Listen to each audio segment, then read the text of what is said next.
UFC Qatar. These are the full card predictions and the betting breakdown. I'm looking forward to talking about each of the matchups on this card. So make sure you guys smash that like button. If you're new to the channel, subscribe. Turn the post notifications on and make sure you share the video too. Also note, I will be live 10 a.m. Eastern time. Fight Companion going down a little bit early in the late morning. So make sure you guys tune into the show and let's get into the first fight of the night. Heavyweights going after it. It's Marek Bujło versus Denzel Freeman. Both guys making debuts. Freeman coming in on short notice, but I think Freeman's got to be the A side as the prediction goes, even though he's taking it on a couple weeks, less than a couple weeks, I believe. He's an LFA heavyweight champ, and he's actually fought people that aren't throwing fights against him, okay? Bujło has fought some absolute cans. Now, that doesn't mean he has no skill. I don't know what his skill looks like because the guys that he fought were so bad or potentially just fixed fights.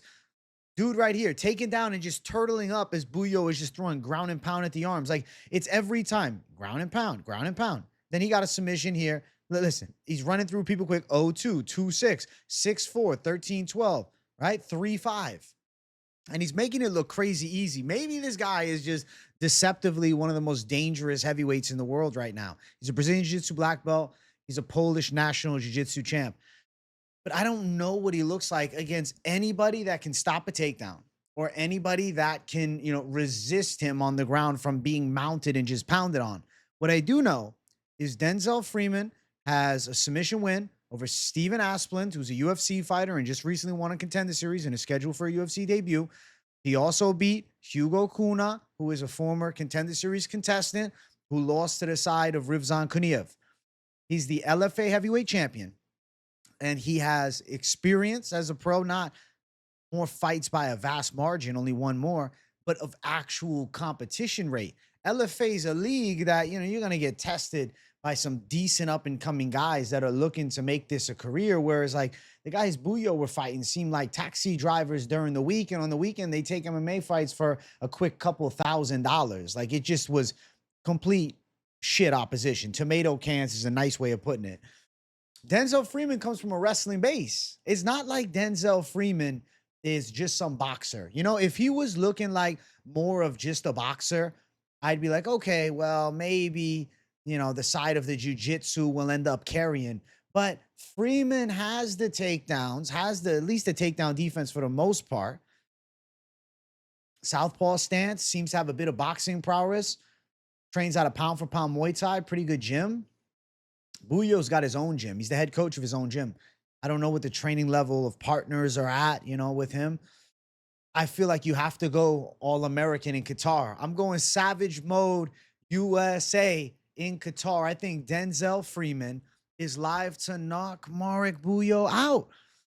Now, if Bujło's jiu-jitsu's that good, maybe he's strangling Freeman, or maybe he's putting him on his back and pounding him out, and we got a Polish heavyweight prospect. But I haven't seen that from the tape. I've seen him squashing guys that don't want to be there. I know for a fact, ex-U.S. Marine Denzel Freeman wants to be there.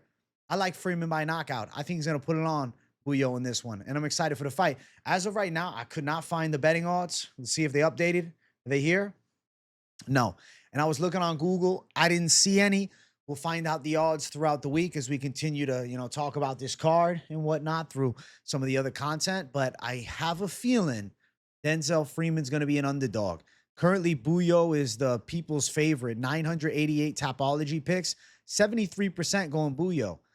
But off the evidence of him destroying guys that aren't even fighting back, what happens when Denzel Freeman stops a takedown and punches him hard in the face? Bujło may lay down. Just because Iwo Baranovsky is a savage Polish prospect right now doesn't mean Bujło's the next up. I'm going Freeman for the upset, or maybe the upset. I don't know. I have a feeling Freeman's going to be at least a plus 125, plus 150 underdog. I'm going to go for the underdog, Denzel Freeman here. I think this fight ends in a knockout, and I think we have interesting heavyweight matchup. Not, elite caliber on the horizon necessarily for either, but I like the fact that Denzel Freeman comes from a base of wrestling, seems to have some power, and should have like 20 pounds on Bujło as well, which should aid into the grappling defense against the jiu-jitsu-based fighter. We're going Denzel Freeman to pull this one off. I think he should have the goods. Next fight on the card. Wow. Saigid Izagakhmaev. Wow, I just botched his name. Saigid Izagakhmaev. Saigid Izagakhmaev. Izagakhmaev. Saigid Izagakhmaev. You know how many times I practiced that before the damn video, and I still botched it. I'm sorry, Saigid. I normally crush the Dagestani names. Versus Nicolas Dalby. I like Saigid. I like Saigid a lot. I feel bad that I botched his name. He's a good prospect. Comes from the team Nurmagomedov gym, okay? Comes from the, same crew with Islam Makhachev. He was in the camp for Islam's Jack Della fight, and I like what I see. Now, of course, he has not fought an MMA fight in a long time, coming up on 3 years. He knocked out, honestly, a Japanese legend in Shinya Aoki pretty easily, but kind of a completely washed Japanese legend at that in Shinya Aoki.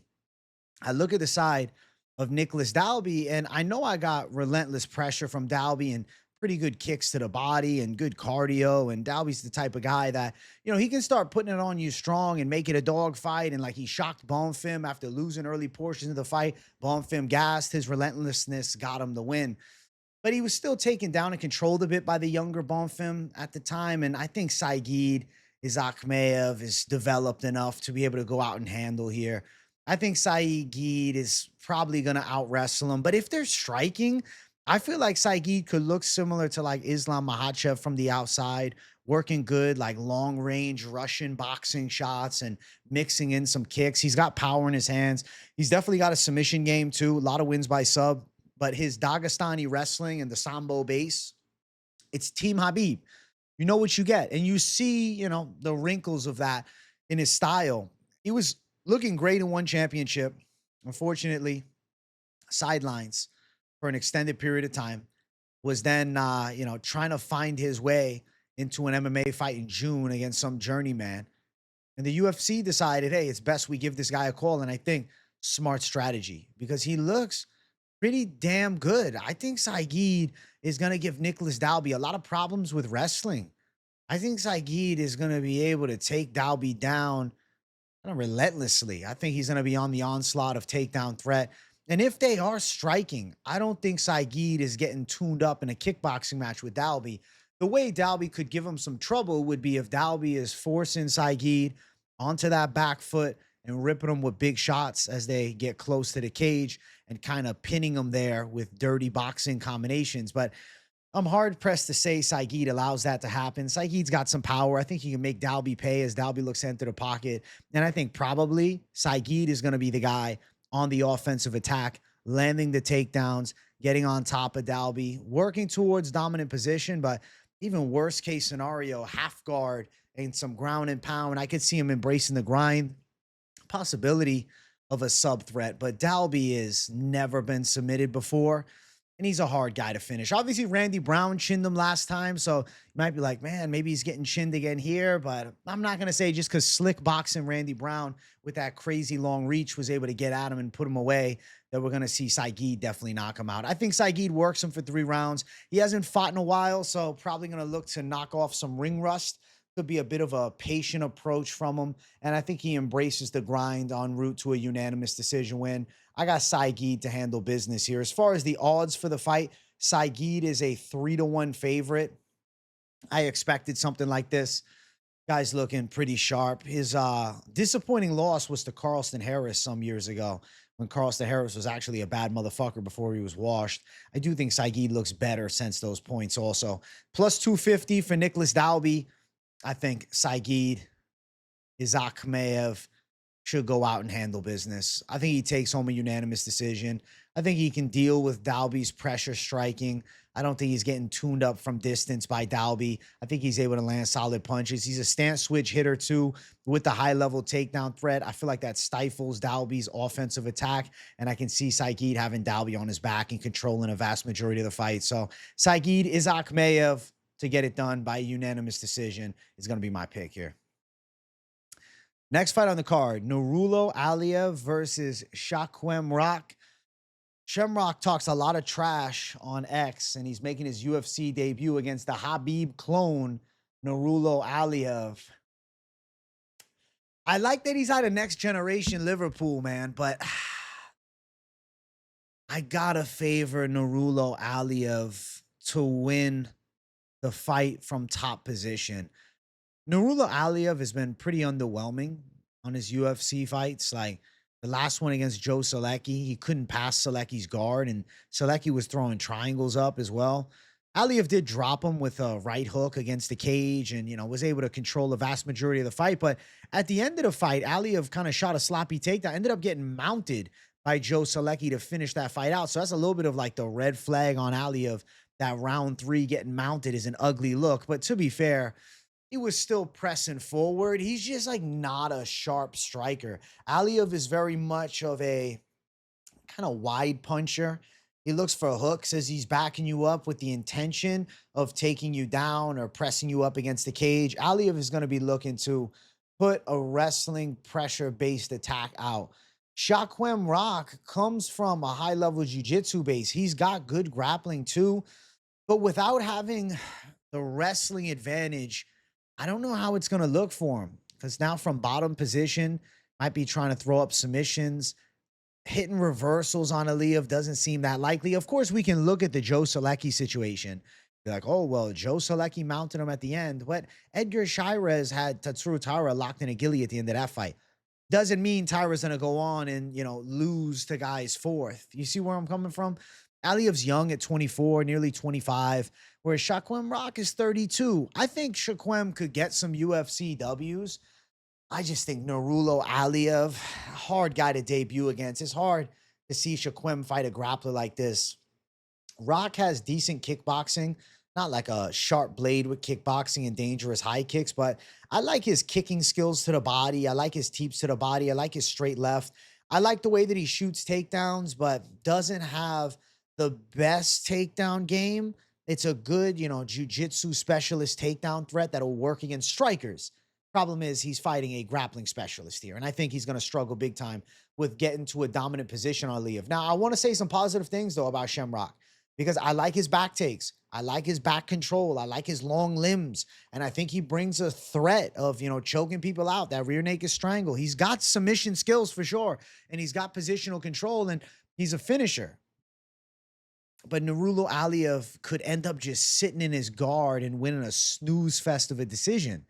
I think Aliev is going to be the guy on top, even if he's kind of just laying and praying. We're also in Qatar, guys. We're in Qatar. If it's a close decision, odds are it's going Aliev's way. I'm going to pick Nurullo Aliev to go out and win. 30-27 is live.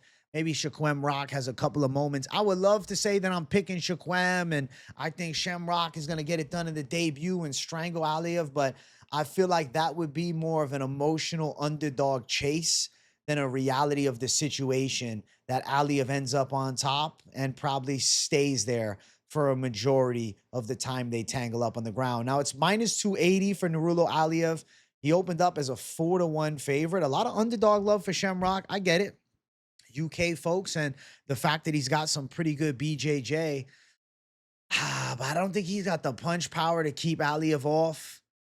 And I really think from bottom, it's unlikely that I see Shamrock hitting a sweep, ending up on top, or somehow working towards taking the back. It just feels like a low likelihood. I think we're going to see Aliev control position and take a unanimous decision home. Over 2.5 minus 190. Nurullo Aliev is kind of a king of the grind, decision winner. I mean, if you look at his pro career, the guy's been decision king. 8 of his 10 wins are by decision, okay? He embraces that grind. And I think Nurullo Aliev looking to embrace the grind here against Shamrock. I'm going Aliev by decision. Expect him to kind of stay planted on top when he hits the takedowns, probably controlling a bit against the cage. Shamrock, he'll probably have some moments in the fight and maybe even takes the 3rd round, but I'm hard-pressed to say that he actually has got the tools to go out and beat the annoying wrestling style of Nurullo Aliev. I'm going to go with the Habib clone. I'm going Nurullo Aliev, the Tajik Eagle, to get it done here. Next fight on the card, we have Ryan Loder versus Ismail Naurdiev. I feel twisted on this fight.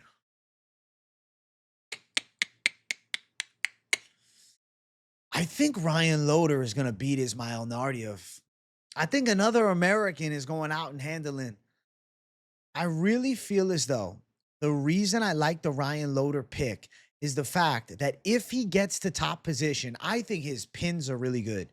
And I think his ground and pound is nice. He's a very physically strong wrestler. It's just if he can't get you down and he can't get to the top position, his striking is pretty mid.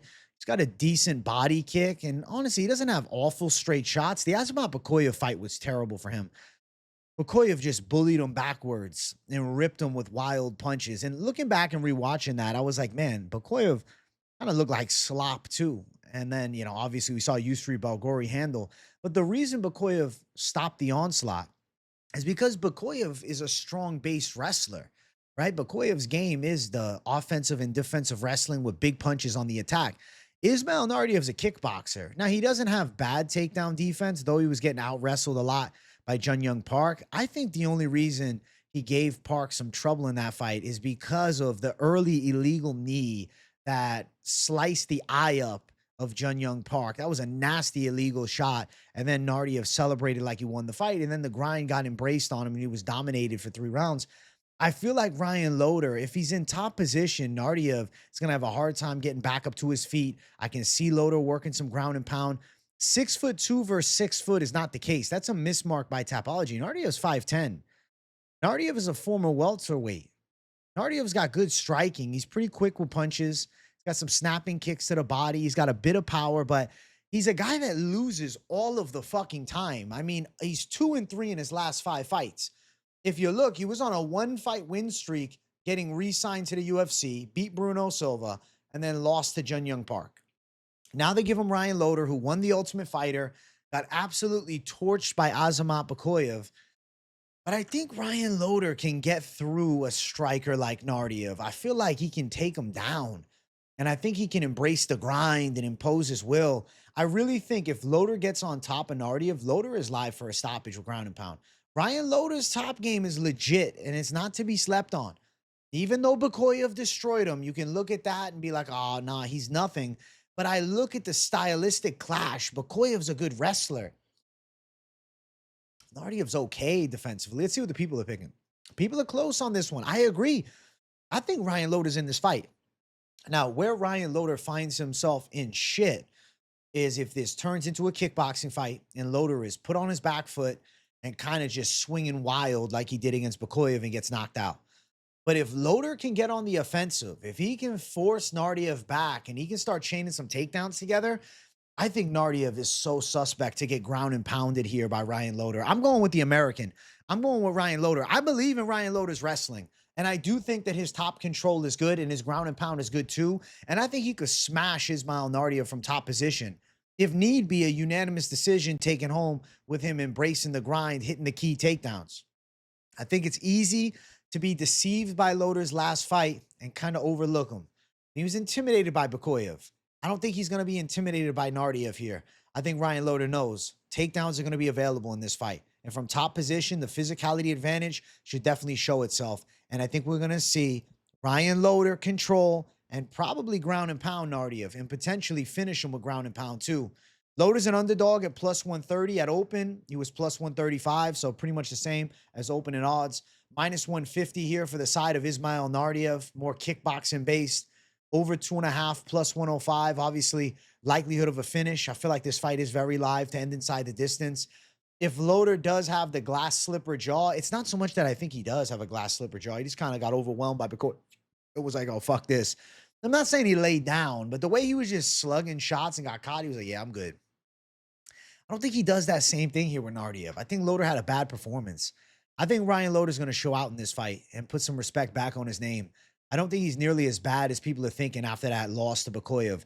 And I also think Bakoyev is being heavily shit on because of Balgori whooping his ass. But Balgori made some crazy adaptations since his Contender Series fights.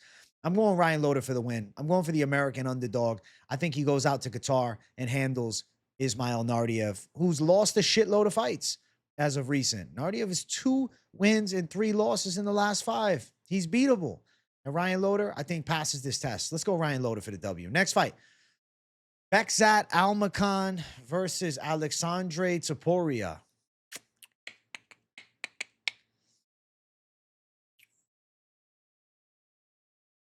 Oh, God. I like both a lot. Both have a lot of potential. Both are good. Two good bantamweight prospects. They're really doing this to both of them. Like, hey, let's throw them against each other. My God, no favors to either guy. I think I'm going to pick Alexandre Topuria because of this reason. If Bekzat Almakhan is taken down, okay, I think Alexandre Topuria's boxing is going to really show out in this fight, okay? So I'm going to put that out there again. If Bekzat Almakhan cannot stop the takedown, not saying every takedown, but if he's taken down in the fight and there's the threat of takedown, I think that will limit his offensive striking game and allow for Alexandre Topuria to string some big punch combinations together. Alexandre has a similar boxing style to his brother, Ilya. He has sharp hands in close range, is able to rip pretty good punches together with good timing on his shots, has a pretty tight boxing stance and compact as well, with good movement and good approaches to pressure, good ability to close the gap and land. He definitely has power in his hands. He's coming off the win against Colby Thickness, which is not a massive W, but he did win by unanimous decision. And it was against a guy in Thickness who was there in short notice, but also a tricky puzzle in Colby Thickness for the Topuria debut. I really feel like it's easy to look at Bekzat Almakhan and say, oh, well, listen, he knocked out Brad Katona easily, and oh, he went long with Umar and even dropped Umar early in the fight. But I'm looking at the stylistic clash. Bekzat's kickboxing is nice, and Bekzat definitely has some whipping shots that he can string together, and he's got power in his hands. Obviously, he knocked out Katona nasty with the uppercut. But I think Ilia Topuria, with the physicality and wrestling edge, starts to find striking success too. I'm curious how they match up in boxing range. I feel like in close range boxing, Alexandre Topuria is better. I also feel like Alexandre Topuria was a little bit underwhelming in the debut, but I feel as though his actual ceiling is a lot higher. I was more impressed with Alexandre Topuria's win against Colby Thickness after rewatching it, with the expectation of, wow, that was too close. Then I'm like, he looked good, though. He showed skills in all areas. His boxing reminded me of his brothers. His wrestling was strong. I think Bekzat Almakhan and him both are tremendous prospects here, or aren't even 30 yet. I just think Alexandre Topuria can pass the test. I like the Topuria brothers a lot. I think Alexandre is good, too. I mean, at one point, they were saying years ago, Alexandre was the one they thought would reach the pinnacle. And then break of his career, right? Focus on the brothers game. He's now back after it. I get it. He's only 6-1. He doesn't have the experience on paper, but I mean, look at the MMA debut, 2015. And he had a long absence from fighting, but he's back now. And I think active Topuria is going to be a problem. I mean, he fought 9 months ago against Colby Thickness. Before that, it was, 2 years and 5 months, so over a year layoff. Into now only a 9-month layoff, getting out there and staying active. This is probably going to be a better Topuria by at least 20% than we saw against Thickness. And then for Bekzat, he fought just 6 months ago, and he looks sensational against Brad Katona. This is an active Bekzat as well. There's a reason these odds are close as hell, because we have a true high-stakes prospect battle. Bekzat, a slight favorite at -123. Topuria, the dog, at +103. I think Topuria is going to be able to nab a decision. I think he's going to be able to out-wrestle Bekzat. I'm telling you guys, I really believe in Ilia Topuria's little bro, or big bro, I should say. He's shorter, though. He's the little big bro. I believe in big brother. I think Alexandre is good, man. I really like his style. It's a pleasure to watch. And even though we didn't see magic in the debut, I think the writing's on the wall for big things. Same for Bekzat, though. I think Bekzat could be a top-level contender as well. But I'm favoring the side of Topuria to get it done. I think he's going to handle. Over 1.5 -200. I think we are going over 1.5. And I think Alexandre Topuria, as an underdog, is going to pull this one out in a hard 3-rounder against the very skilled Bekzat Almakhan. Love this matchmaking. Love this matchmaking, but also hate it at the same time. I love it and I hate it at the same time. Next fight on the card. Kyoji Horiguchi versus Tagir Ulanbekov. I think Kyoji Horiguchi is a bad stylistic matchup for the overrated runt of the Dagestani litter in Tagir Ulanbekov. He's the runt of the litter, chat. I'm telling you. He's 34 years old, 4-fight win streak, but when you really dissect Tagir Ulanbekov, fucking trash win against Azat Maxim, who lost to Mitch Raposo in the fight after. And he was having a hard time taking Maxim down. He struggled with Azat Maxim. Beat Clayton Carpenter, who Juffiel Filio went out and subbed. Cody Durden sub, very sensible. I'm not surprised he subbed Durden. And Nate Maness, who now is a bare knuckle fighter and focuses just on hands. He won by submission there. I think Kyoji Horiguchi on this UFC return is something to behold. He's 7-1 in the UFC. If you guys don't know Kyoji Horiguchi, he fought Mighty Mouse back in the day and lost, obviously. But after that, went on a 3-fight UFC win streak, which included a win over another former title challenger, and Ali Bagautinov, who's also, I believe, the Dagestan blood, good wrestler, strong guy. Kyoji Horiguchi has tools in all areas, wrestling defense and wrestling offense. Fast kickboxing. He's going to have some speed on Tagir Ulanbekov. And if Ulanbekov is not controlling from top position and they're striking, I think Kyoji Horiguchi is going to catch him with some decent shots on the feet. I think Kyoji Horiguchi is going to have some speed for Tagir Ulanbekov. Now, I must say, I don't love Kyoji Horiguchi's recent opponents. Okay, Zulu, he actually was on the Ultimate Fighter flyweight season. Zulu was always mid, and Zulu went the distance with Horiguchi. Fight before that, he was able to handle Sergio Pettis in their rematch in a competitive affair. Beating a nasty striker like Sergio Pettis is impressive, but obviously it doesn't necessarily paint the picture of what happens with a pressure wrestler like Tagir Ulanbekov.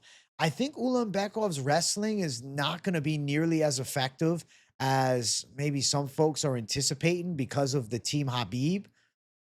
I think Kyoji Horiguchi's strike speed is the difference maker. He's a really good kickboxer. He's got that wide stance with a nice bounce, his solid takedown defense that he brings into the fight, as well as the takedown offense. Not saying he necessarily takes Ulanbekov down, but very least could threaten with a takedown to throw Ulanbekov's attack off. I see strike speed, more danger, and I also like his overhand shots. Tagir Ulanbekov on the other side, he does have a pretty solid jab. His takedown game is usually pretty good. He can smother, but he also can disappoint, man. I think Horiguchi is live to nab a close decision against Tagir Ulanbekov. I really feel like the stylistic clash is so interesting. I'm imagining a world where Horiguchi is able to keep this fight standing and he stings Tagir Ulanbekov up with shots, and Ulanbekov's getting frustrated, panic wrestling a bit, unable to get Horiguchi down. And then eventually he gets him up against the cage and is just holding there, but he's not really able to get any effective damage off. Now, of course, we're in Qatar. There's a real possibility of biased decisions favoring the Muslim fighters. But I think Kyoji Horiguchi can do enough to nab 2 out of the 3 rounds with that strike speed advantage.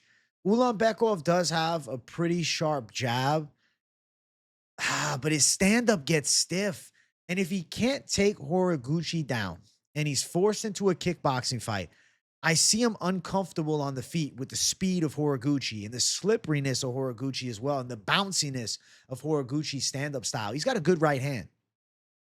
He's got that wide stance, which is tricky. Now, of course, Ulanbekov potentially looking to nab some single legs. There's good strategies to try and counter the Horiguchi stand-up. But Ulanbekov is not the most physically imposing of the Dagestanis.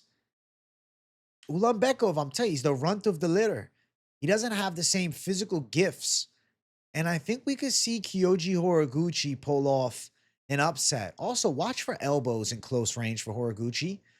I think he can catch Ulanbekov in the clinch with some clean shots. I'm going Kyoji Horiguchi to pull this one out. I think he's a live underdog here. I know he's coming back to the UFC, and some folks will say, oh, you're picking a guy that fought in Bellator and Rising again. But this is different, though. Horiguchi fought for a UFC flyweight title. He's 7-1 in the UFC. Kyoji Horiguchi is a problem. And I think Tagir Ulanbekov is a matchup that Horiguchi can thrive in. I love the speed advantage. Plus 165 for Horiguchi, minus 190 for Tagir Ulanbekov. Over 2.5, minus 280. I think it's likely we're going all three. I think it's very likely Ulanbekov's looking to wrestle.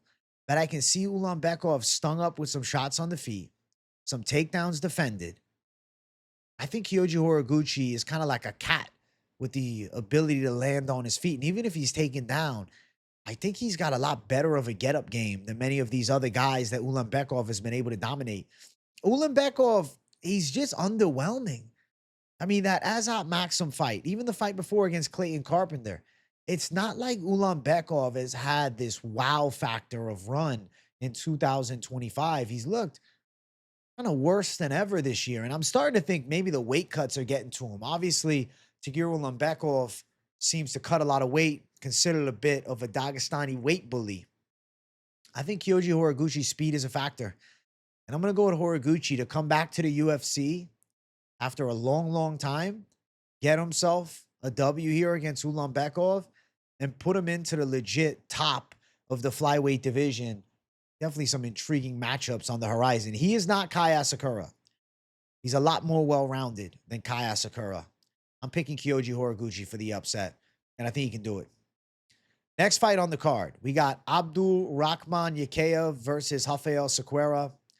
Abdul Rahman Yakhyaev should absolutely destroy Rafael Cerqueira. This shouldn't be a close fight. Yakhyaev has good punch power. He's got strong grappling. He can end up in top position. He can ground and pound. He can do whatever he wants, to be honest with you. Cerqueira, I have to give some credit to, because against Juicebox Julius Walker, he landed some decent shots. And his kickboxing actually looked okay. But his chin is still a red flag. 2 bad knockout losses. Ibo Aslan, Modestas Bukauskas. Granted, at least of the 3 losses he had, Modestas Bukauskas is on the cusp of top 15. Julius Walker honestly gave Alonzo Menifield a tough fight, but he looked bad in that matchup. But he was able to out-wrestle Cerqueira. I think Yakhyaev is going to be able to get to Cerqueira with big punches or take him down and pulverize him on the ground. I think Yakhyaev's live for a knockout. Now, he does have a submission game too, so it's not crazy to consider because, I mean, 3 KOs, 3 subs. I think inside distance, Yakhyaev makes a lot of sense. I think probably within the first 2 rounds. If Cerqueira gives up a neck, I could see Yakhyaev sort of strangling one home. But I definitely think the punch power is a factor. Yakhyaev is going to hit hard, and he's coming off of a massive W, an easy W, though, on Contender against a 6-1 guy. And I think, you know, Rafael Cerqueira could potentially be better than that guy. His kickboxing from distance is okay. He's long, but he's chinny. He doesn't have great wrestling. I think Yakhyaev wins by whatever he wants, but path of least resistance is probably Yakhyaev takedown and smash. I could see ground and pound into a TKO, or maybe Cerqueira ends up giving his back and we see Yakhyaev choke him out. I want to see what the props look like, because the sub prop is kind of speaking to me. It's in the back of my mind. Minus 1,200 Yakhyaev, plus 750 for Rafael Cerqueira. There ain't much of an argument for the Cerqueira side. Under 1.5, minus 225. If Cerqueira went over around 1.5, that in itself is a moral victory, okay? Because his takedown defense is pretty bad.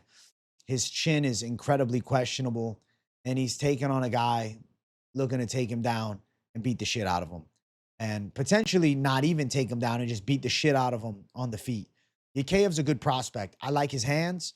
He showed big power on Contender. He had a lot of hype coming into Contender. Obviously, he showed a lot of jiu-jitsu in other fights. His grappling skills are real. And I think Yakhyaev, by whatever he wants, goes out and gets it done. This is easy pick here. It should be Yakhyaev probably in the first round, but definitely within the first 2.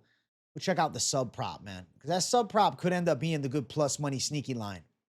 Next fight, feature prelim. Luke Riley versus Bogdan Grad. I like Luke Riley to win. I've kind of been a bit of a Bogdan Grad dismisser. I don't want to say hater, but a Bogdan Grad dismisser for a while. I don't know. I just never felt Grad was that good. I mean, Lucas Alexander was having good moments on the feet, and then Lucas Alexander just breaks mentally and gives up. And then Bogdan Grad, he got caught with a spinning heel kick by Naimov, man. I think Luke Riley's boxing is a difference maker. I will tell you, if you haven't seen Luke Riley fight, do yourself a favor and go watch.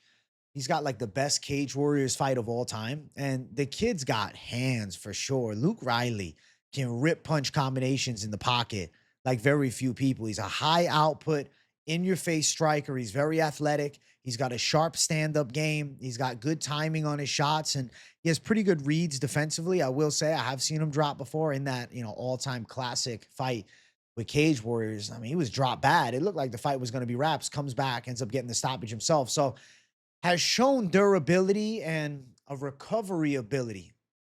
He's a high volume guy versus Bogdan Grad, who's pretty good with the big one shots, does have some explosive power, but I still doubt the chin.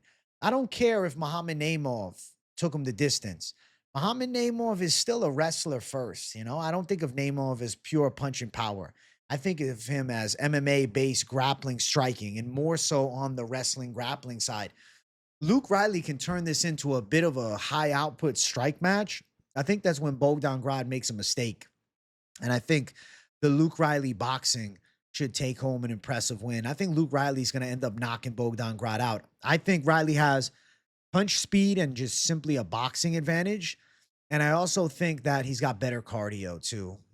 Obviously, Bogdan Grad doesn't quit on himself. He showed that last time against Muhammad Naimov, still going after it. Mixed in a takedown, even took Naimov down. Bogdan Grad is deceptively very strong. He's definitely a bit of a physical specimen, pretty fucking jacked. And he hits hard for sure. And he's got good kicks. He's a better kicker. I would say the advantage for Grad is his kicking skills. But when they start boxing, I like Riley's punches a lot more. And then if they start grappling, like Bogdan Grad could maybe hit a takedown or two. But I think Luke Riley has a pretty good stand-up game. Trains, obviously, with Paddy Pimblett. He can get back up to his feet. I think we could see Luke Riley then dealing with the Bogdan Grad pressure and stinging him with shots. I expect a good fight between the two. I don't necessarily feel as though it's going to be a first-round KO. Could be. But I think Bogdan Grad and Luke Riley engage in a potential fight of the night. And then I think Luke Riley is live to knock him out at some point. I think that strike speed and volume is eventually going to get to Bogdan. And I like the Luke Riley hands. I see some shots getting through on Bogdan Grad if Riley can get this more into the punch range. And he also works the body nicely. He starts getting some good body shots off early in the fight. Could start to dwindle down that gas tank bar of Bogdan Grad and then melt him in the third round, which I think is a possibility. I'm going to go Luke Riley to get it done in an impressive fight. Now, minus 250 odds. I think this kid's real good. But minus 250 odds against a tough vet like Bogdan Grad, that's a little wide for my liking. I think Bogdan Grad could definitely make it a fight. Plus 210 for Bogdan. Now, Riley should still go out and win. W is on the Luke Riley side. And I feel like, high possibility of this fight ending violently. Of course, it's an over 1.5 at minus 200. I think fight very live to end inside of the distance. I expect a high octane striking match between these two. I think Luke Riley is definitely the undefeated prospect to keep an eye on. I really have to say it's a pleasure to watch his style and him beating a Bogdan Grad. They got another guy from Liverpool to build up and make something happen. I think Bogdan Grad is going to get caught by some big punches. I think early in the fight, he can make this a close one. And I think some folks that are potentially betting Luke Riley might be a little nervous early when Bogdan catches him, maybe even takes him down. But I think Luke Riley starts finding his range, starts out working Bogdan Grad, and eventually has enough to melt Bogdan Grad. I'm going Luke Riley by KO. Let's jump to the main card opener. If you guys are watching and enjoying, make sure you guys smash that like button. If you're new to the channel, subscribe it up. We got Alex Perez versus Asu Almabayev. I'm going Asu Almabayev. I like Alex Perez, guys. He's got good low kicks. He's got good flurrying punches. But my God, I can't pick him. After this bad knee injury a year and 4 months ago against Tyra, I worry about Alex Perez. Where's he at physically? And then dealing with an Asu Almabayev pressure wrestler. Perez, not that he's bad defensively with wrestling at all, and his stand-up is sharp. It's just I think Almabayev will find ways on top and will find a way to slow this fight down, like he did with Jose Ochoa. I could see Almabayev just sitting in full guard and kind of just ripping off some punches on Alex Perez and frustrating him.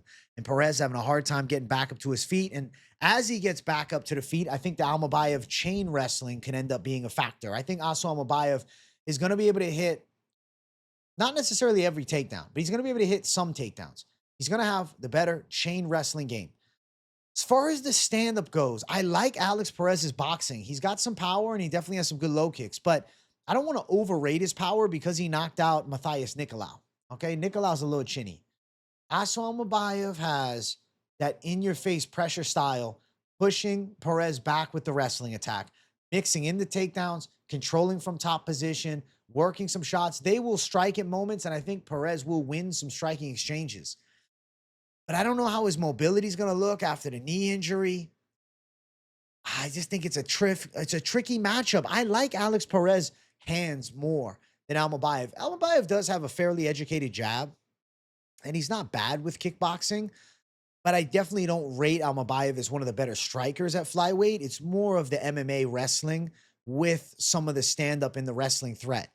If Alex Perez is getting taken down, if Alex Perez is giving up control time, if Alex Perez is grinded out a bit, and then we go to a close decision, I favor a close decision going towards Almabayev in Qatar too. And I think he's live to nab 2 out of the 3 rounds over Alex Perez. Alex Perez is a gangster, though. I mean, listen, got nothing but respect for the resume and what he can do. If you look at who he's fought, losses to Tyra, losses to Mokaev, losses to Pantoja, and losses to Davis and Figueiredo. He has lost to 4 of the best flyweights in the world with the win over Matthias Nicolas, and then you dig back a Jussier Formiga W way back in 2020. Alex Perez is no easy test for Asu Almabayev, but long layoff for him, a year and 4 months, coming off a knee injury. We got 4 fights to 1 fight in that same amount of time. Almabayev's kind of on a roll right now. Obviously, a Manel Kopp hiccup, but Manel Kopp's a different level of stand-up skill. I think we're looking at Asu Almabayev taking home a decision, outworking Alex Perez and pulling this one off. I'm going to favor the Almabayev side to get it on the judges' scorecards. Now, Almabayev is a minus 200 favorite here with Alex Perez as a plus 170 underdog. Looking towards the side of the over 2.5. You're looking at minus 240 for an over 2.5. I think Almabayev can slow this fight down, engage in the clinch a bit, take Perez down a bit. Who knows how the recovery is with Alex Perez? He was scheduled to fight Steve Erceg, pulled out of that fight with an injury back in August. You see what I'm saying? So hurt himself, Tyra fight, right? And then boom, hurt himself leading up to the Erceg fight in August. Now fighting Asu Almabayev. I just have worries about where the body is at. Is he coming into this fight 100%? Probably not. How's the knee? How's the movement? How does that affect his leg kick game? How does that affect his takedown defense, his strike output, his ability to move laterally? There's a lot of question marks I have around an Alex Perez coming off of nearly 2 years away from the sport and pulling out of a fight in August, which, you know, that's only 3 months ago. It's not long ago he got injured and pulled out. Now he's taking on Mr. Activity and Asu Almabayev, who's a strong wrestler. I got to go for the Kazakh, especially in Qatar, too. Because I think if we're looking at a competitive decision, and Perez has some moments, Almabayev has some takedowns in some moments, too, I feel like they're going to give the decision to Asu Almabayev. I'm favoring this fight going hard 3. I think it goes over 2.5. And I think Almabayev is live to get it on the judges' scorecards. I'm seeing a real chance of a 29-28. Probably Perez maybe catching him with some shots. I don't know, though. I don't know where Perez is at. I know that Alex Perez in the first round against Tyra looked pretty good, walked him down, landed some punches, made it a fight, and then fell apart come round 2. It's hard to say with Alex Perez because of inactivity. A year and 4 months off. Not a year and 8, excuse me. So a year and a half off for him. A bad injury and then another injury pre-fight to the Erceg event and then bam, cancellation into this one. I got to favor Asu Almabayev. I think Asu's going to take him down. I think Asu's going to control position. I think Asu's going to out-wrestle him. And I think Asu Almabayev is taking home a unanimous decision, guys. Next fight. Serghei Spivac versus Shamil Gaziev. I like Shamil Gaziev to take this one home. I think this is a good fight for Shamil Gaziev. Serghei Spivac is riding the 2-fight losing streak. Whereas on the opposite side, Gaziev putting 2 in a row. Now, to be fair, Spivac has lost to Waldo in competitive fashion, and Waldo a top-level contender, and Jailton Almeida badly knocked him out. And then with a win over Marcin Tybura back a year and 3 months ago, and he's still young at 30. But what I like about Shamil Gaziev is I think he's going to be able to stop the takedown threat of Serghei Spivac and turn this into more of a striking match. And I like Shamil Gaziev's boxing in this spot. I know it's like easy to look at Gaziev and think of the L. Oh, well, Rosenstrike tuned him up. You know, oh, just a decision against Dontel Mays. The Thomas Peterson fight, he was losing moments early before getting the knockout. I really feel like Shamil Gaziev is still hitting his stride in his UFC run. He got pushed a little fast, okay? It went from Martin Buday, who he buzzsawed through, and honestly, I think you got to put respect on a stoppage of Martin Buday, who's an underrated guy in the heavyweight division. He got cut from the UFC with like a 7-1 record, all right? And then following that up, yeah, they gave him Rosenstrike and he got handled, but Rosenstrike is a world-class kickboxer. Now he takes on a grappling specialist in Spivac. The grappling specialist that I see him is a faster striker than, the cleaner striker than, the guy with more power. And I think if they tangle up in the clinch, I think Gaziev can stop the Serghei Spivac wrestling attack. And then Spivac, obviously, if he gets on top, very heavy in top position and hard to deal with. Obviously has tight arm triangles, even bottom game. I mean, pulls off a damn arm bar from guard against Tybura. I picked him as an underdog there. I just think Shamil Gaziev's boxing is going to be the ultimate difference maker. If I see it as a striking fight, which in my mind I do, I don't think Spivac can keep up with Shamil Gaziev's punch volume and output. And I also think that Shamil Gaziev is going to have a clear punch power advantage. I think Serghei Spivac is a little plodding and slow on the feet. Yes, he went distance against Waldo Cortez Acosta, who's a good boxer, but you have to understand, throughout that fight, Waldo was very wary of takedowns. I don't think Shamil Gaziev has the same fear of Spivac shooting on him. I think there's a real chance that Gaziev stuffs the takedowns with relative ease and then starts getting his striking going. And especially if he is able to put Serghei Spivac on the back foot, I think Gaziev can thud him up with some big shots. I will not be shocked if Shamil Gaziev puts Serghei Spivac away and has the most impressive performance of the UFC career. I think that Shamil Gaziev's boxing is a lot better than Serghei Spivac's, and I think his takedown defense should aid him into keeping this into a kickboxing fight, making Spivac uncomfortable, putting him on the back foot, and stinging him up with punches. Gaziev's hand speed and punch volume should separate these two by a fairly wide margin, and I think Gaziev is live for a knockout here and to really start showcasing some skills and like putting it together now at this point. Shamil Gaziev looking a little different. Let's see what the odds are here. Minus 140 for Gaziev is a slight favorite. Plus 120 for Serghei Spivac. And then looking towards the over-unders. What do we got? Over 1.5, minus 155. Under, plus 135. It could go under 1.5. Gaziev could get to Spivac. Spivac's a little chinny, man. Tsarukyan put him away back. Granted, there was a shitload of fouls in that fight. And then Jailton Almeida caught him with some weird shit. And then obviously the Waldo decision. I just think Gaziev poses a difficult stylistic matchup because he's a big, strong heavyweight with good grappling too, especially from a defensive standpoint. And he's got the speed advantage in the striking. This is not a Rosenstrike. Rosenstrike, listen, that was the fucking puzzle that Gaziev couldn't solve. But it was also a Gaziev a year and 8 months ago. I think he's gotten better. I think he's gotten more comfortable in the UFC. He's experienced now. I think Shamil Gaziev can win. I think he can look pretty good. I think Gaziev's going to be one of those guys that, you know, it's easy to sleep on him here in a matchup, thinking that Spivac just drags him down and bullies him. Gaziev, he's actually getting a majority of the Tapology picks. I was thinking maybe Spivac had more of the underdog love. Yeah, I like Gaziev's chances of landing some clean shots here on the feet. And I think Shamil Gaziev can outstrike Serghei Spivac, stopping the takedowns too, and put him on his back foot and controlling a bit. Even if it's a competitive decision, I think Gaziev can work with him for 3 rounds and outstrike him. I think Shamil Gaziev is due for that breakout win, and I think he's going to pass the Serghei Spivac puzzle. I'm going Gaziev to get it done. Next fight on the card, we got Jack Hermansson versus Mitabek Orolbai. Yes, you heard it right. Jack Hermansson, the former middleweight contender, fighting Mitabek Orolbai, the former lightweight. Orolbai, he can't figure out weight cutting, so he's at 170 pounds versus Jack Hermansson, who at 37 has decided to shrink down to welterweight size. Of course, I want to see the scales and, maybe there'll be a difference of opinion, but my brain says Mitabec Orolbai should be able to dominate Jack Hermansson at 170 pounds. I don't like this for Jack Hermansson. Up at 185, he was kind of one of the quicker guys with distance kickboxing and range management, and he also had good grappling skills to go alongside of it.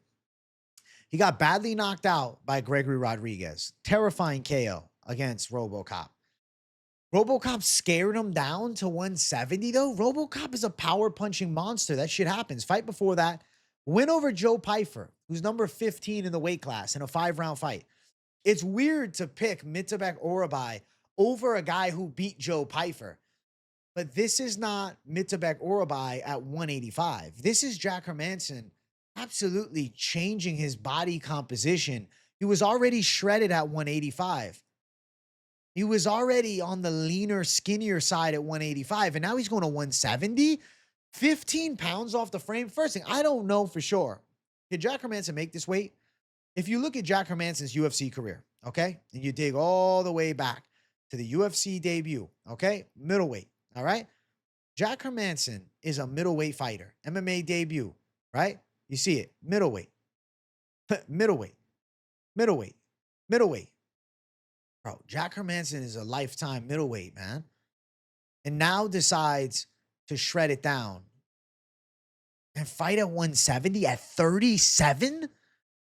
I get it. He's looking to reinvent himself, but I think that sometimes there's this stupid idea of losing weight makes you have a better chance against these smaller guys when kind of the opposite is true. I mean, look at Islam Makhachev, cardio at 155 versus what we just saw Saturday at 170.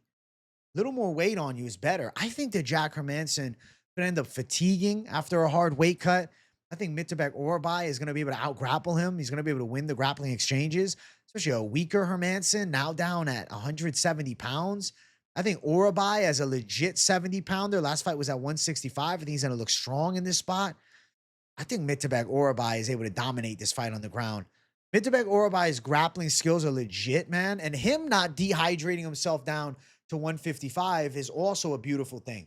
Because I think he's going to be way better as a legit 170-pounder. I mean, we saw it against Tafik Musayev at a catchweight 165. He made it look easy.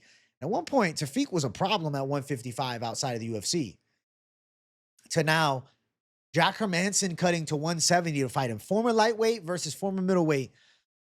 Doesn't matter about who's bigger. I think the lighter man's skill is everything. I think Mitabec Orolbai also being 10 years younger. I think he's a lock. I think Mitabec Orolbai is going to dominate Jack Hermansson. I think he's live to sub him. I think you guys are going to be disappointed if you're thinking Jack Hermansson is going to win. Not a lot of people are. But I think you'll be disappointed with Jack Hermansson at 170. I think it's a bad idea. I mean, recently, let me give you an example. Obviously, different styles, but former Jack Hermansson opponent, Chris Curtis, who was a well-renowned power hitter at 185, goes down to 170. Bro, he barely wins a split decision against Max Griffin, and he's in his later 30s. Now, there's obviously Joaquin Buckley, who looked amazing, but what about Nursultan Rizziboyev? Middleweight, definitely pretty good, undefeated in the UFC middleweight. Got bodied by Buckley easily at 170 pounds, cutting way too much weight. I think it's a mistake for Jack Hermansson. I think Mitabec Orolbai is going to show that wrestling skill, dominant grappling. Orolbai, I mean, we know that he's got insane durability. He just doesn't stop coming forward. He's got nasty cardio already. I think he can outwork Jack Hermansson. I think he's going to be able to out-grapple him. I don't see Hermansson just like picking at him from distance and winning a decision. Yeah, I think Mitabec Orolbai is going to buzzsaw through Hermansson. I think there's a real chance Mitabec Orolbai subs him. Minus 240 for Mitabec Orolbai, plus 205 for Jack Hermansson. Looking towards the over-under. Under 2.5 is plus 145. I mean, if you look at Orolbai's skills, it's finish first. You look at Jack Hermansson, I mean, historically, the guy's had, some ups and downs with finishes and whatnot. Last time he was submitted was the Roman Dolidze. No, that was a fucking leg entanglement into ground and pound. Last time he was submitted was a long time ago. Cesar Ferreira back in 2016. But arm triangle. I could see a rear naked choker and arm triangle. I think Mitabec Orolbai by submission makes a lot of sense. I really am shocked to see Jack Hermansson do this at 37 decide to go down to 170. I guess it's a hope of, rejuvenating himself and reinvigorating his career. But he's really a sacrificial lamb to the prospect of Menifield Orolbai, who's 10 years younger than him and just probably going to look better than ever coming into his prime at his right weight class versus Hermansson out of his prime at the wrong weight class, cutting an extra 15 pounds. I don't know if he makes weight. I really am excited to see. I do think Hermansson's the type of guy, though, that he'll force the cut. Like, even if he got nothing left, Hermansson, he's got a lot of heart. He will make that weight, and he will look like shit, and he will get ran over inside of the cage. I really think he could end up looking like Euros Medic Orolbai. Obviously, Hermansson, decent grappling at 185, but when you mix the 170-pound division and then now you don't have your strength that you did at 85, your technique is worse. Menifield Orolbai, make no mistake about it, is a more skillful grappler than Jack Hermansson. But if they fought at 185, the size of Hermansson could negate some of that technique. But at 170, I think Orolbai puts on a show. I'm going Orolbai by sub. I think Orolbai is going to run through him. I really think Jack Hermansson is making a mistake going down to 170 pounds. Next fight, Volkan Oezdemir versus Alonzo Menifield. I'm going Volkan Oezdemir.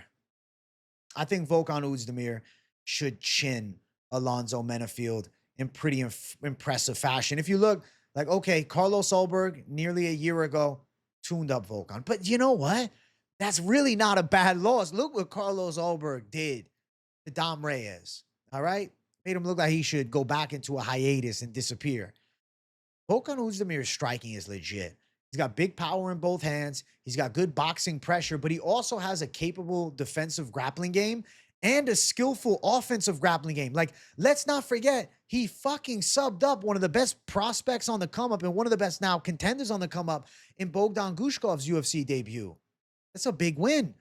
Lost to Nikita Krylov back 3 years ago when Krylov was good. Krylov is not good anymore. Okay? Then you look here, Johnny Walker KO, violent knockout, showed big power in that fight. Volkan Oezdemir has good timing on his punches. Volkan's got legitimate high-level kickboxing and boxing skills, and he's got a nasty hook, okay? He's got big overhands. He's got dangerous uppercuts. In punch range, he has serious power and devastating outcome when he lands shots. Alonzo Menifield is more of a wild puncher, a little bit sloppy with the boxing, a little more chaotic with the pressure style. Coming off the win over Umar Sy, who's a decent prospect, gave him his first loss, and then also gave Julius Walker his first loss, who I guess is a decent prospect. And this is why MMA math is bullshit. Julius Walker won a decision looking mid as fuck against Rafael Cerqueira, who's on this card, and I'm thinking he's going to get buzzsawed in probably a round or two. He went to a split decision, Julius Walker did, with the side of Alonzo Menifield. Menifield looked kind of bad in that fight. I mean, Julius Walker pushed it, got in his face, made it tough. Holy shit, had like one of those wild performances, short notice, and lived up to it. I think Volkan Oezdemir should sting up Menifield with some big shots. Before that, though, Mirzakhanov chinned him badly in the second, and Ulberg chinned him in seconds, right? Alonzo Menifield, he's a wild puncher. He's got good aggressiveness, and sure, he's got some power, but he doesn't have great accuracy on his shots. He's very athletic, and he kind of leans into athleticism over technical skill, which I think is a problem against a guy who has the punch power of Volkan Oezdemir, and at this point, the high-level experience. I mean, this is a Volkan Oezdemir who fought for the belt. I really think Volkan Oezdemir should shut Alonzo Menifield's game down. I think Oezdemir's boxing is going to be a big difference maker. I see Oezdemir pressuring Menifield backwards. I think Menifield's going to start opening up with some wild shit. I think Oezdemir's live to catch him clean.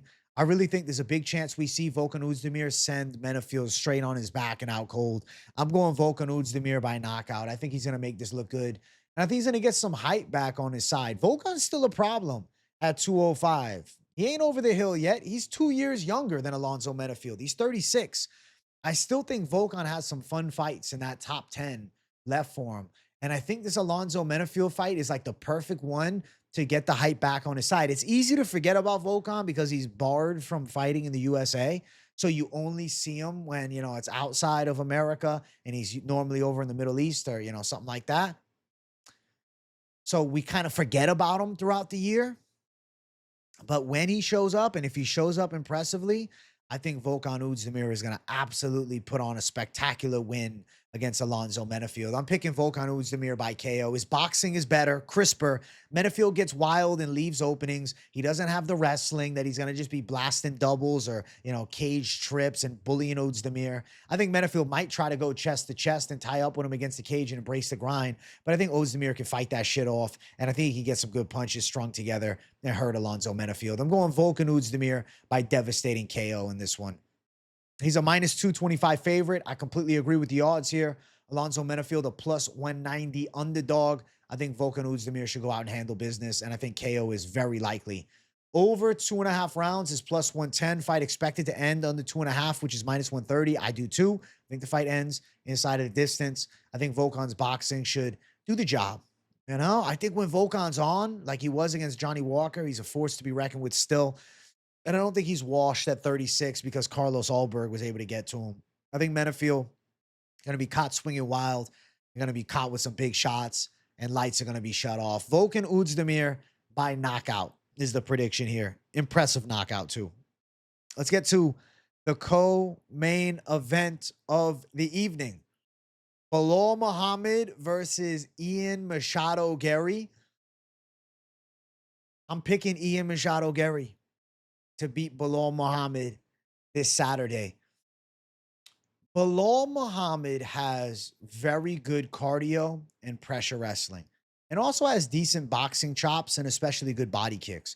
But he is dealing with a guy in Ian Machado Garry who is simply one of the best distance kickboxers in the UFC welterweight division. All right. One of the sharpest blades with stand up from the outside, and also one of the rare cases of guys who are incredibly comfortable, not only fighting backwards, but just circling and picking shots off. Like Ian Garry can essentially run from you throughout the fight, land more shots, and take home a decision win while winning 0% of the battle of the real estate between the two foes.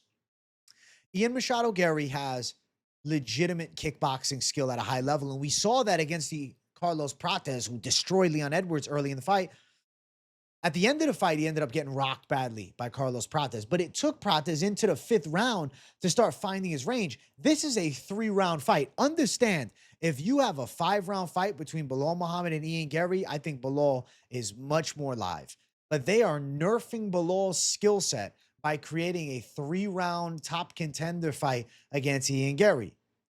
Belal is going to have to start fast, get after the wrestling quick, and then garner some control time from top, because he can't just kickbox with Ian Garry. He's going to get stung up with punches. Garry has a very stiff jab, very nice straight that follows, into the movement, into the leg kicks. I really think Ian Garry from distance can pick Belal apart. And if Belal is not only unsuccessful with the takedown, he has to hit the takedown. And I think at times he may. But if he cannot control for fairly substantial amounts of time, and then Gary's getting back up on the feet, there's more damage that's going to be done in the striking. I don't believe Belal Muhammad's top control and just simply put grappling control game is effective enough to neutralize the Ian Garry threat. We saw what happened with Jack Della Maddalena, right? He was unable to garner substantial control time even when hitting the takedowns. And a lot of his takedowns stuffed or him just like unable to shoot because of the way that Jack Della moved. And we see what Ian Machado Garry can pick up from that. Garry with better footwork than the side of Jack Della Maddalena. Not the same efficiency with boxing combination, but instead with distance management. Better from long range. 6'3". Ian Machado Garry is very tall for this welterweight division. Doesn't have the longest reach, but he's got the more narrow frame. I'd envision that the armpit to the end of the fist, he's actually got a pretty long span of arm from that area, right? They measure this way, but from under the damn into the armpit rather, to the end of the fist, I think Ian Machado Garry will have an advantage over a lot of guys in the welterweight division. And that's why we saw against a very long guy in Prates, Garry looked like such a better distance range striker than him for a majority of the fight. I think Belal's going to be missing a lot. I think Belal's going to be frustrated, failing takedowns, trying to clinch up. And at times he will get there, but what damage can he do from there? I think Machado Garry will have more significant strike moments. He's going to land better shots. I know for a fact Ian Machado Garry has the better striking. I know Belal has the better offensive wrestling on paper, but the defensive side of Gary's wrestling on top of his elite level footwork and his distance striking put together and the length that he has negates the Belal wrestling. And then you look at the top control game of Belal. It's not sensational. Gets people down, but they get up. It's a problem with Belal. I really feel as though Ian Machado Garry is a bad matchup, especially in a 3-rounder. If we had 5 rounds to work, right, we get into the 3rd round, maybe Machado Garry slowing a bit. Belal then able to get to him with some punches in range, mix in some takedowns, get some ground and pound going. And then 3, 4, and 5 could be the penultimate shift for Belal. But as soon as that penultimate shift may begin to happen with that 3rd round, and then that round ends, the fight is finished. So unfortunately, Belal kind of cursed with a 3-rounder in this one. I'm picking Ian Machado Garry to take home a decision. And I think, make no mistake about it, there is an intention on this fight being a 3-round affair. I feel as though they could have said, hey, this is the co-main event of a stacked Qatar card. Let's do 5 rounds. But they know what they're doing. I think it was intentional. Okay, Ian Machado Garry, definitely somebody with some hype on his side. And, Ireland versus Dagestan always carries some weight, especially if Ian Machado Garry looks impressive, beats Belal here, who's a friend of Islam Makhachev and obviously former world champion. He's putting himself in a position to threaten and call for a title fight. I mean, right now, you got Morales, Prates, Machado Garry, Kamaru Usman as the 4 likely for the next shot. Obviously, Machado Garry needs a win against Belal. But if so, you eliminate Prates because Garry beat him. He's not getting a title shot first. Morales, right? Okay, yeah, he knocked out Sean Brady, but Ian Machado Garry then beat Belal, the former champ. Okay, so Morales is off the list. So then you're picking between prospect on the come-up, Ian Machado Garry, and Kamaru Usman. Obviously, the legacy name, they may go Usman. And then you look at Machado Garry, say, oh, but the Shavkat lost. Well, Shavkat ain't fighting. Shavkat's been injured. Enough about the what if next. I'm just getting excited here. But I really think Ian Machado Garry's style is tricky for Belal Muhammad. And remember, he trains alongside elite level guys. It's not like Ian Machado Garry didn't go to Brazil and work with Charlie O, shoot their box Diego Lima, had Damian Maia working the grappling with him. Ian Machado Garry has a very proficient defensive and offensive jiu-jitsu game to go alongside of the strike skills.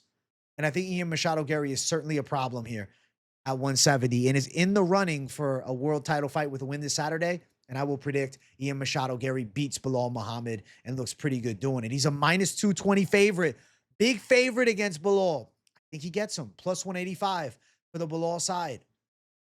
Belal would dream of a fucking 5-rounder. But they said, now we're doing 3. I do think over 2.5 at minus 260. If Ian Machado Garry were to pull off a knockout, that'd be absolutely unreal. But no, I don't think he's going to. I think he wins the decision. Outworks Belal, outpoints, stings him with some shots, definitely.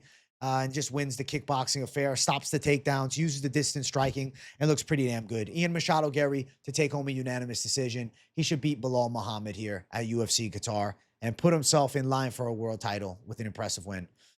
Next fight, main event of the evening. Make sure you guys smash that like button. And if you're new to the channel, subscribe. We got Tsarukyan versus Dan Hooker. I'm picking Tsarukyan.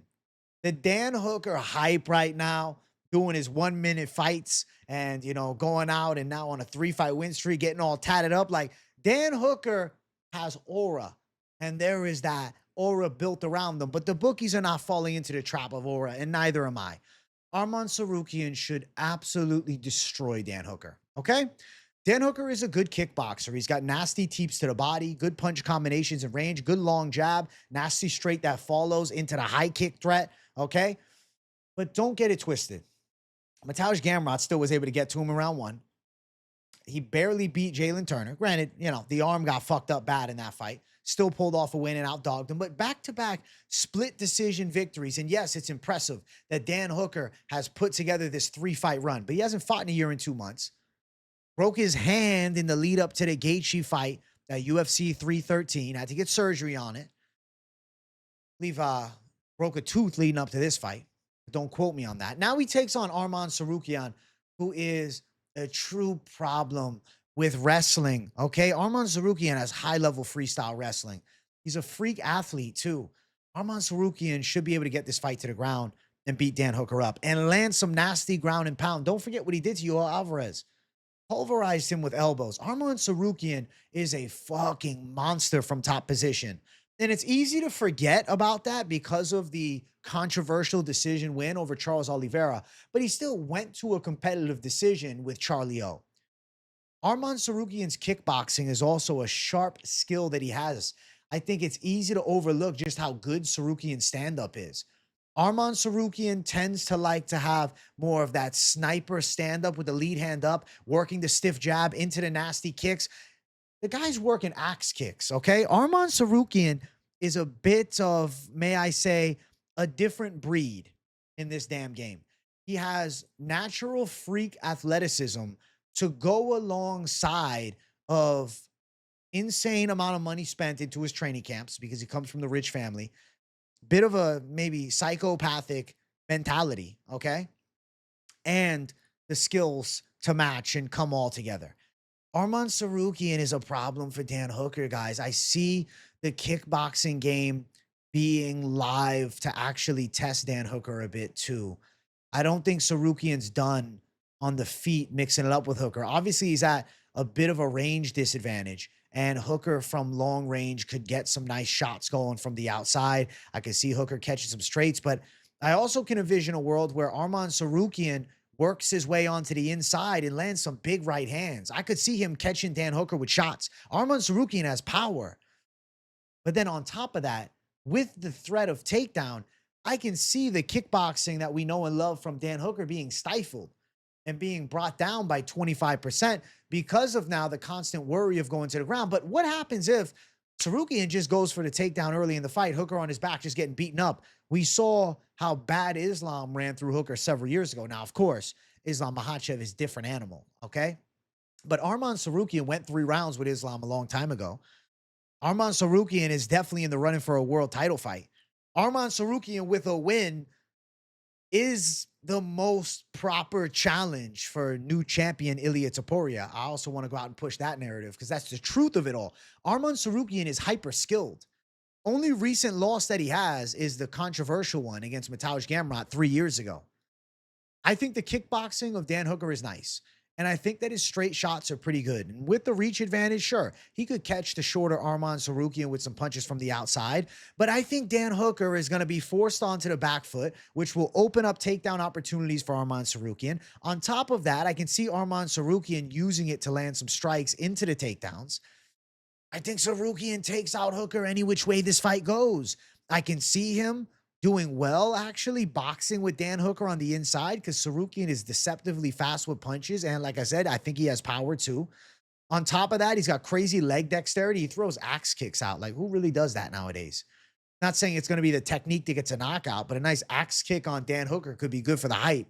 And then to mix in takedowns, I think he shuts Dan Hooker down on the ground. The path of least resistance. Make no mistake about it. As much as I'm hyping up Arman Tsarukyan's capability to kickbox with Dan Hooker, if he can get this fight to the ground, which I believe he's going to, there is a massive advantage from top position. I can see Dan Hooker pinned on his back, unable to get back up to his feet, and I can see Arman Tsarukyan raining down some nasty elbows on the Dan Hooker side, cutting him up badly and getting a ground and pound stoppage here.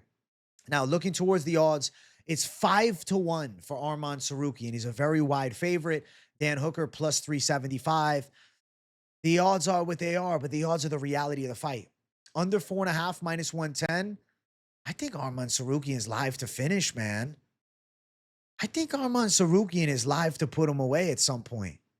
I know some will say, oh, but what about Joaquim Silva giving him some early trouble and catching him? He still went through that.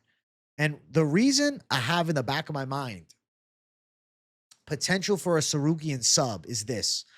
We have seen, okay, 3 grappling matches this year, 2 of which against respectable competitors, Patricky Pitbull and Benson Henderson, wins by submission.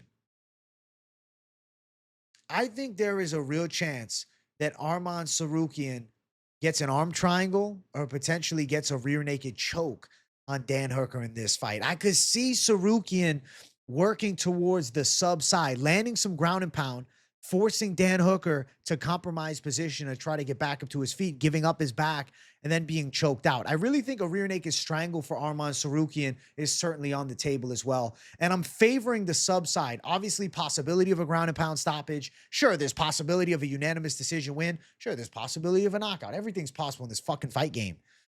But something that jumps out to me is Tsarukyan with a possibility to sub Dan Hooker. We've seen Dan Hooker be submitted on the ground. 3 submission losses, granted against solid opposition like Islam Makhachev. Okay, it's not like he's getting subbed by cans, but nearly knee barred by Claudio Puelles. We start looking way back to find the other losses, but these guys ain't Arman Tsarukyan. I can't pick a guy that lost to Jason Knight, even though it was, 10 years ago. Lost to Jason Knight 9 years ago. I feel like Arman Tsarukyan does damage to Dan Hooker. And I'm joking about the Jason Knight thing. People lose fights. I think Arman Tsarukyan can get this fight to the ground, beat Dan Hooker up, and then eventually submit him. But I also have to say, I don't think that this is a mismatch striking. I think Arman Tsarukyan can definitely strike with the side of Dan Hooker and is live to give him a bit of a puzzle to solve on the feet with his slick athleticism and crazy dexterity with his legs. The Arman Tsarukyan side to beat the skillful kickboxer and Dan Hooker is going to be my pick. I'm going towards the prime 29-year-old over, sure, a prime 35-year-old, but a 24-12, 35-year-old Dan Hooker who's on a nice 3-fight win streak, but is also coming off of a layoff, who's coming off the injury woes and whatnot. And I think facing off against Arman Tsarukyan is going to pose to be a massive jump in competition that just simply doesn't work out well for Dan Hooker. But respect on the balls for him taking the fight, because many will say no. Arman Tsarukyan is a nightmare matchup for a vast majority of UFC lightweights. I anticipate he gets through Dan Hooker, immediately calls out Topuria. I think that fight should be made. Obviously, they're talking Paddy Pimblett, Justin Gaethje, but if Arman Tsarukyan wins in an impressive fashion, especially with the finish, which I anticipate he's going to, this is the guy that I want to see fight against Topuria, because I see it as a very substantial threat. The game is going to be put to the test here of Arman Tsarukyan, and I think he more than passes it this Saturday. Tsarukyan to win the main event of UFC Qatar. Those are the full card predictions. I'm still riding the high of UFC 322 as I'm making this video. So don't think that I'm over 322. I'm going to talk about it throughout this week with the live streams, etc., etc. Make sure you tune in every day. Lunchtime live, 1 p.m. Eastern time, Monday, which is tomorrow at the time of this recording. So make sure you tune in. And throughout the week, lunchtime lives every day, bringing the thunder. I love you all. I hope you guys enjoyed this week's breakdown. I'm excited for the content all week long. I think we're going to switch the schedule a little bit. Tuesday, this week's Best MMA Bets. Wednesday, Propaholics. Because it's an early card, I want to give Propaholics a little bit more time to shine before the weigh-in show takes its thunder early on Friday. All right? So that's a little update. Let me know in the comments what you thought of the predictions. I want to hear from you guys. If you got nothing to say, W in the comments. Boost the algorithm for your boy. All right? Smash the like button. Subscribe to the channel. Turn the post notifications on too. And don't just leave them on personalized. Put them on all so you don't miss a video. Share the video if you really enjoyed it. And the new thing YouTube got going is hype the video. So hype the video up for your boy. Thank you guys for watching. I love you all. Let me know in the comments what you thought of the picks, though. I really want to hear some of your base takes. You agree with some of my calls? You got some different ones? I want to know. Thanks for watching, people. Good night, and we'll see you in the next one. Much love. Peace out.